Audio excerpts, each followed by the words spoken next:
Haha, there's also a solution. Second. That's Brian. And that's McLean. And then that's Devin.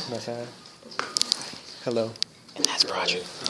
I'm going to go ahead and start. So the story of my lesson came from May 3rd when I was taking the SAT with Devin.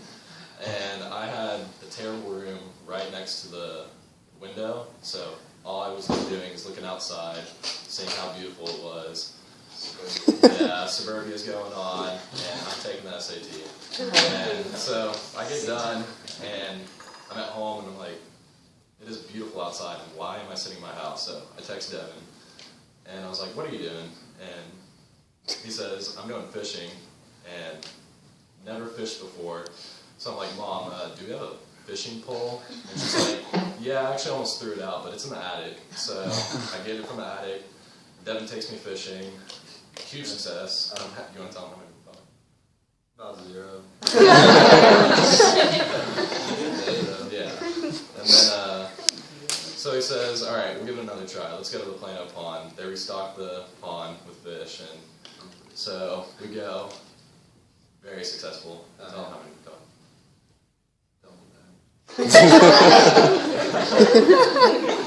So, still no success, and I go back, and I'm looking by the island, and all I see is a bunch of catfish and koi up at the surface of the pond, just dead. And I'm thinking, they just restocked it 2 weeks ago, and I'm wondering, like, did they not, like, is the pond still not clean? And so that was, like, my assumption, the pond's still not clean, like, the fish can't survive with the unhealthy environment they're in, with like the bad surroundings they have. So here's where I get into it. Next year, the seniors, y'all are gonna have like new friends, and for the juniors too, becoming seniors and sophomores, coming into Plano. You're gonna have a bunch of new friends and totally new surroundings. So for those fish, it was they had an unhealthy surrounding. They couldn't survive, and it's the same way with our faith. If we have unhealthy surroundings in college or at Plano, our faith is just going to suffer. But if those fish had a clean pond, they would be able to survive. And I would like someone to read 2 Corinthians 6:14 through 17, and 1 Corinthians 5 through 11. What was the other one? 1 Corinthians 5 through 11. And the first Corinthians. Wait, 14. Oh, do you want the 1 Corinthians? Yes, I'll read the 1 Corinthians. Okay, you go first, and then 2 Corinthians 6:14 through 17.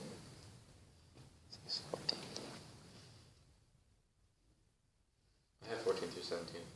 Okay, go ahead. Do not be unequally yoked with unbelievers. For what partnership has righteousness with lawlessness? Or what fellowship has light with darkness? What accord has Christ with Belial? Or what portion does a believer share with an unbeliever? What agreement has the temple of God with idols? For we are the temple of the living God. As God said, I will make my dwelling among them and walk among them, and I will be their God, and they shall be my people.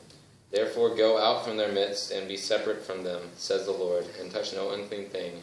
Then I will welcome you. Now I have written to you, do not associate with anyone who is called a brother, and is yet a fornicator, or greedy, or a servant, or an adultery, or a slanderer, or an inhabituated, or a robber. With such a one as this, do not even take food.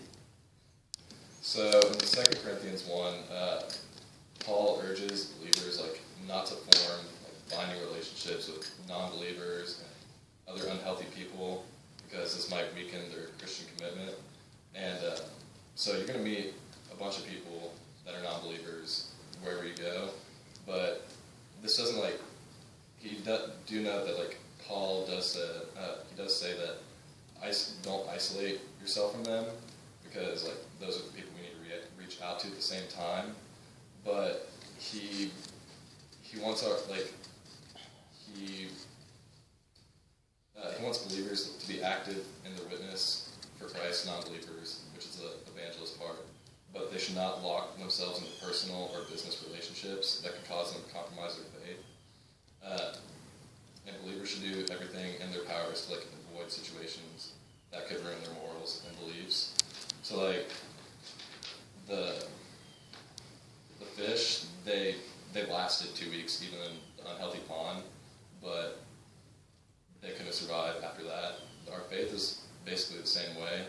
With those bad people, we'll persevere, but if you keep doing what they're doing and surrounding yourselves with them, they're just going to drag you along with them. And so that's my lesson today, is that it's so important to have the proper surroundings for wherever you go. And that's it. That's great.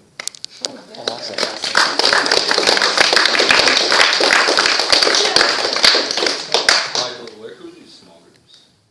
You can do one in here, another one over there, and then see one there. Okay. So I guess we could do girls in one room, and then me and Brian will take half the guys. All right. You don't need to hear any more of this. He's over.